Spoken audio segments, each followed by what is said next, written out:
안녕하세요. 인생건강 시청자 여러분. 우리 몸에 물이 필수라는 건 다 아는 사실이죠. 근데요, 50세를 넘어서면서 이 물 마시는 방식이 건강에 미치는 영향이 생각보다 훨씬 크다고 합니다. 단순히 물을 마시는 걸 넘어서 이제 언제, 어떻게 마시느냐, 이게 관건이라는 거죠. 네, 맞습니다. 혹시 밤에 소변 때문에 자꾸 깨거나 또 물을 충분히 마시는 것 같은데도 이상하게 피곤함이 잘 안 가신다. 이런 경험 있으시면 오늘 이야기에 좀 귀 기울여 보셔야 합니다. 아, 그런 경험들 있으실 거예요. 네. 나이가 들면서 생기는 그 몸의 변화 때문에 물 마시는 습관을 점검하는 것이 정말 중요해지거든요. 몸의 변화요? 구체적으로 어떤 걸까요? 왜 50세 이후에 이 물 마시기가 더 중요해지는 건가요? 가장 큰 변화 중 하나는요. 바로 갈증을 느끼는 능력, 이게 좀 떨어지는 겁니다. 아, 갈증이요? 네. 젊었을 때는 몸에 수분이 조금만 부족해도 목마르다 바로 이렇게 느꼈는데 나이가 들면 이 신호가 좀 둔감해져요. 그렇군요. 그래서 본인도 모르는 사이에 만성적인 탈수 상태, 여기에 놓이기 쉬운 거죠. 그리고 신장 기능의 변화나 호르몬 조절 능력 저하, 이런 것도 영향을 미치고요. 아, 그럼 목마를 때만 물을 마시는 습관. 이거 50세 이후엔 정말 위험할 수 있겠네요. 이미 몸은 목마르다고 신호를 못 보낼 수도 있으니까요. 바로 그겁니다. 네. 그게 가장 흔하면서도 좀 위험한 실수예요. 실수요? 네. 탈수는 단순히 목이 마른 느낌 여기서 그치지 않거든요. 어지럼증, 피로감, 집중력 저하 이런 걸 일으키고 심하면 혈압이 좀 떨어지거나 낙상 사고로 이어질 수도 있어요. 막상이요. 아이고. 네, 특히 활동량이 적은 어르신들의 경우에 탈수로 인한 문제를 그냥 가볍게 여기시면 절대 안 됩니다. 그럼 탈수를 막으려면 어떻게 해야 할까요? 막 억지로 물을 마셔야 하나요? 억지로라기보다는요, 규칙적으로 마시는 습관, 이게 중요합니다. 규칙적으로. 네, 시간을 딱 정해두고 알람을 맞추는 것도 좋고요. 예를 들어서 아침에 일어나서 한 잔, 식사 30분 전에 한 잔, 오후 한 3시, 4시쯤에 또 한 잔, 저녁 식사 후에, 그리고 잠들기 한 2시간 전까지 이런 식으로요. 아, 시간을 정해서 네, 또 하나 쉬운 방법은 소변 색깔을 확인하는 거예요. 소변 색깔이요? 네, 아주 진하지 않은 그 맑은 노란색 있죠? 그걸 유지한다면 수분 섭취가 비교적 잘 되고 있다는 신호거든요. 아하, 그렇군요. 시간을 정해놓고 마시는 거. 좋은 방법이네요. 근데 또 반대로요. 건강 생각해서 자기 전에 물 한 잔, 이거 꼭 드시는 분들도 많잖아요. 이건 괜찮을까요? 그게 또 다른 문제입니다, 사실.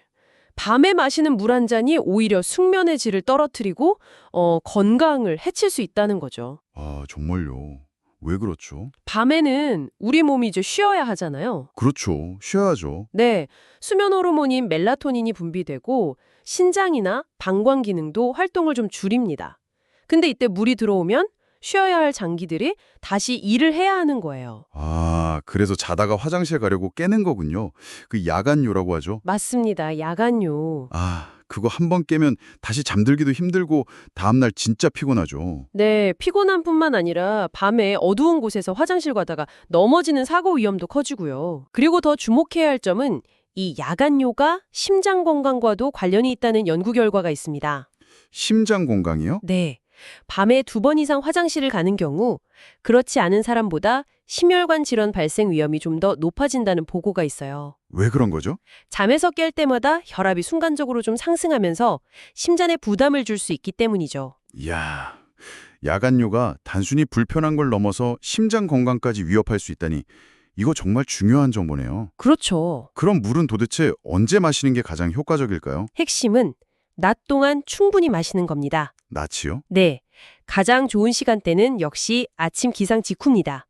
미지근한 물 한 잔, 이게 밤새 쌓인 노폐물 배출을 돕고 혈액순환, 장 운동도 돕거든요. 아, 아침에 미지근한 물? 네.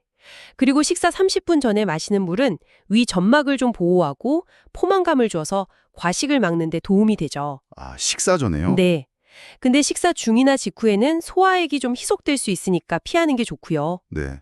그리고 오후 한 3시, 4시쯤 좀 피곤할 때 있잖아요. 그때 커피 대신 물 한 잔 마시면 활력을 주는데 좋습니다. 아, 커피 대신 물이요. 그럼 저녁 시간대 물 섭취는 어떻게 조절해야 할까요? 잠자리에 들기 최소 2시간 전, 그때는 물 섭취를 마치는 것이 좋습니다. 2시간 전? 네. 예를 들어 밤 11시에 주무신다면 밤 9시 이후에는 되도록 물을 마시지 않는 거죠. 만약에 목이 너무 마르다. 그러면 정말 한두 모금 정도만 마셔서 갈증을 달래는 정도로, 그 정도로 그치는 것이 현명합니다. 그렇군요. 밤 9시 이후에는 가급적 피하기. 알겠습니다. 근데 간혹 물을 너무 많이 마시는 것도 문제가 될 수 있다는 이야기도 있던데요. 그건 어떤가요? 네, 맞아요. 드물긴 하지만 가능합니다. 특히 신장이나 심장 기능이 좀 약한 분들은 주의해야 하는데요. 아, 한꺼번에 너무 많은 물을만 마시면 혈액 속 나트륨 농도가 급격히 떨어지는 저나트륨 혈증이라는 게 발생할 수 있어요. 저나트륨 혈증이요? 그건 좀 생소한데요. 네. 이게 두통이나 메스꺼움 등을 유발하고 심하면 의식 저하까지 올 수 있거든요. 위험하죠. 아, 그렇군요. 그럼 하루에 얼마나 마시는 게 적당할까요? 막 2리터 마셔라 이런 얘기도 있잖아요. 보통 하루 1.5리터에서 2리터가 권장되긴 하는데요. 이건 사실 음식에 포함된 수분까지 다 합한 양일 수 있어요. 아, 음식 속 수분까지요? 네.